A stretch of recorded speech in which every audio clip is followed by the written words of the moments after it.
that have given you their time: Mindy Scholl, James Coughlin, Latasha Blair, and Felicia Duran. Mr. Hopper, you have 10 minutes, sir. Thank you. My name is Chett Hopper. I live at 6898 Alderwood Drive, 38053.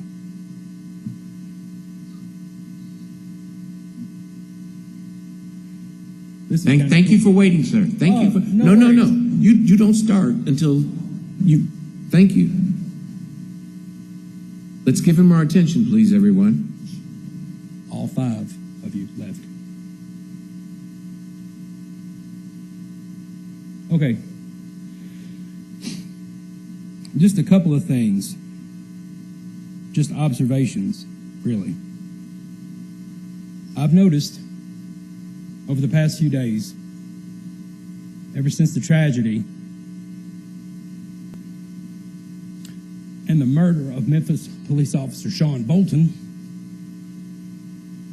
that several people throughout the last few years that have constantly, and when I say constantly, I mean every single time something was presented and a vote came up, voted to take away benefits from Memphis Police, Memphis Fire, Public Works, all of the City of Memphis employees.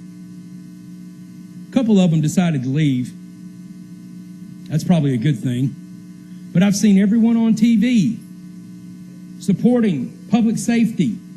Officer safety is always our #1 priority. Really?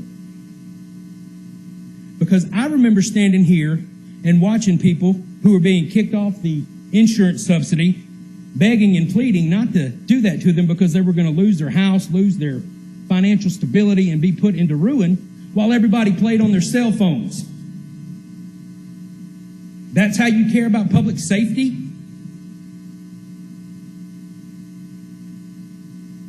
Watching them beg and plead and cry and then saying, oh yeah, death benefit, gone.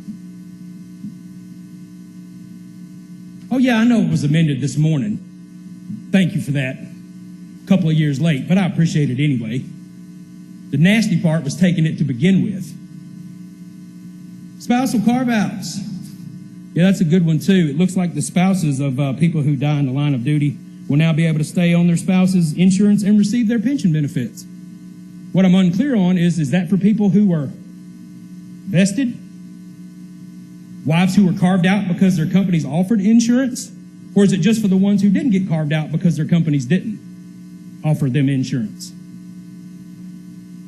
See, the problem is you want to be able to take a problem that's 650,000 people strong, but you want to put the burden on the 5,000 people that work for the city. Well, that's simple math.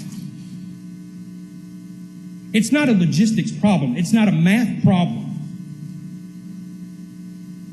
650,000 people don't want to hear there may be a property tax increase to make sure the city is solvent because it's election season.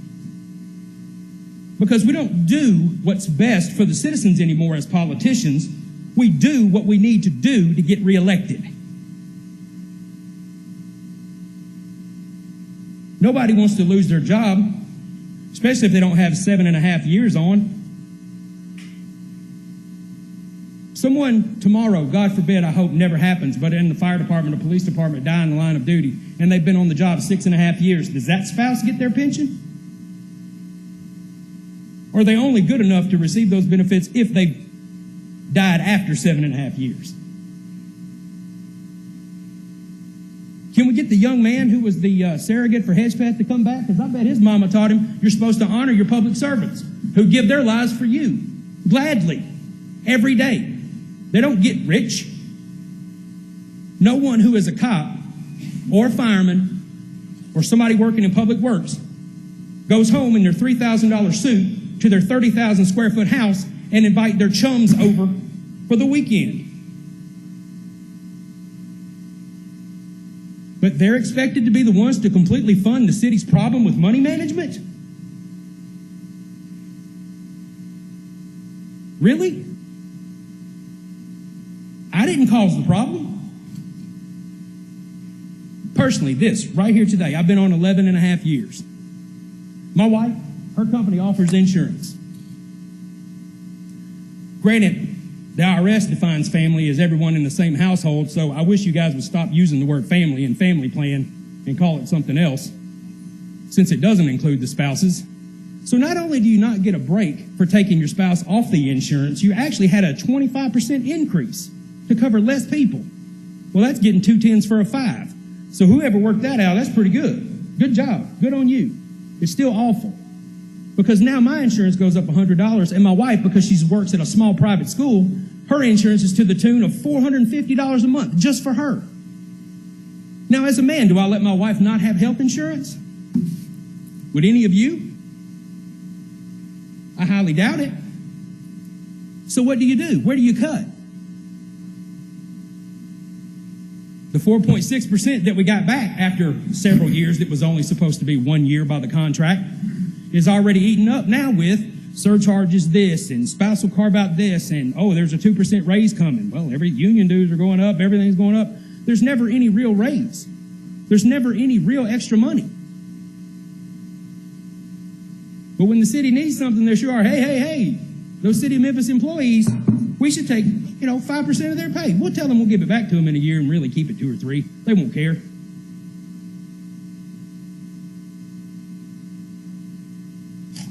But we do care. We have families just like you. And now seeing the people who have consistently voted us down time after time after time after time, who are running for public office or running for re-election on the council, on TV talking about they care about public safety, that is offensive. It's certainly offensive to me, and if I were a relative of Officer Bolton, I would be sideways angry.